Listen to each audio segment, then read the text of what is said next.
I exposed my cheating college girlfriend. College was supposed to be the best years of my life, and for a while it really was. My name's Ryan, and back in freshman year, I met Jessica. From the moment we got paired up in our orientation group, we we just clicked. It was one of those instant connections, flirty banter, late night study sessions, and long walks around campus where we talked about everything and nothing at the same time. By the end of that first week, we were inseparable. We spent almost every day together, grabbing coffee between classes, sneaking into empty lecture halls to study, and crashing in each other's dorms. I thought I had found someone special, someone I could actually see a future with, and for 2 years, everything seemed perfect, or at least that's what I thought. Jessica had one big dream, joining a sorority, not just any sorority, but Delta Omega, the most exclusive one on campus. It had been her goal since high school, something she talked about constantly. She picked our university specifically because they had a chapter. I supported her, why wouldn't I? She had been working toward this for years, and I wanted to see her happy, but the moment she got accepted, things started to change. Suddenly, she was always busy. Meetings, social events, charity fundraisers, recruitment sessions, you name it, her text became shorter, our dates less frequent, and even when we were together, she was constantly checking her phone. At first, I brushed it off. I figured it was just a phase that she needed time to adjust, but the longer it went on, the more I felt like I was dating a ghost. She still said she loved me, still acted like we were fine when she needed something, but I couldn't shake the feeling that she was slowly pulling away. And then everything fell apart.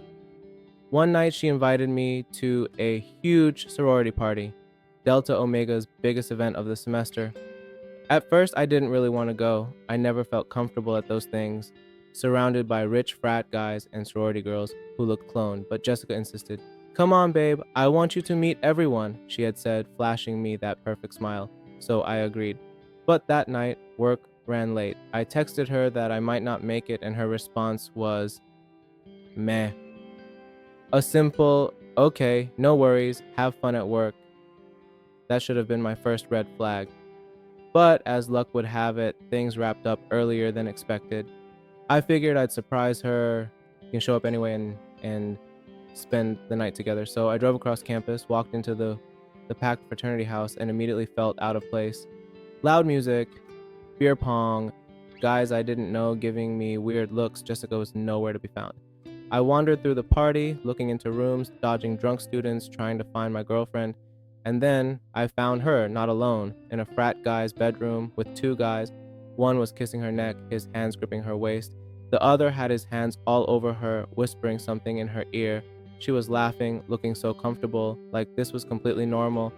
I must have made a noise because the guy behind her looked up, his eyes narrowing. Dude, get lost. Jessica froze. Her head snapped around, and the second she saw me, her face went white. For a split second, nobody moved. Then I turned around and walked out. No yelling, no confrontation, no scene. I just left. Jessica blew up my phone all night, calls, texts, voicemails. Ryan, I swear it's not what it looks like. Please, just talk to me. I can explain. Please, please don't do this. By the time I woke up the next morning, she had left over 40 messages. I sent one text back. Don't bother explaining. We're done. Then I blocked her number. But I wasn't finished yet. Jessica's sorority had strict rules. Delta Omega girls were supposed to represent their values at all times. No reckless behavior, no scandals, no disrespecting the image of the sisterhood. I remembered her talking about that over lunch one day, rambling on about their ridiculous guidelines. So I figured, why not put that to the test? I messaged the sorority president. I wasn't expecting much, maybe just a heads up that their new member was cheating trash. But a week later, I got an angry email from Jessica. She had been kicked out of the sorority. Turns out, word spread fast. Delta Omega took their image seriously and being caught messing around with multiple frat guys at a public event. Not exactly great PR. She blamed me, said I ruined her life, told me I was a bitter, vindictive a hole. But honestly, she did that all by herself. The last time I saw her was by accident in a shared class. She walked in, saw me, turned bright red, and sat as far away as possible. A week later, she transferred out of the class. I guess she couldn't handle the reminder of what she lost. And you know what? I didn't feel bad because for the first time in a long, I felt free.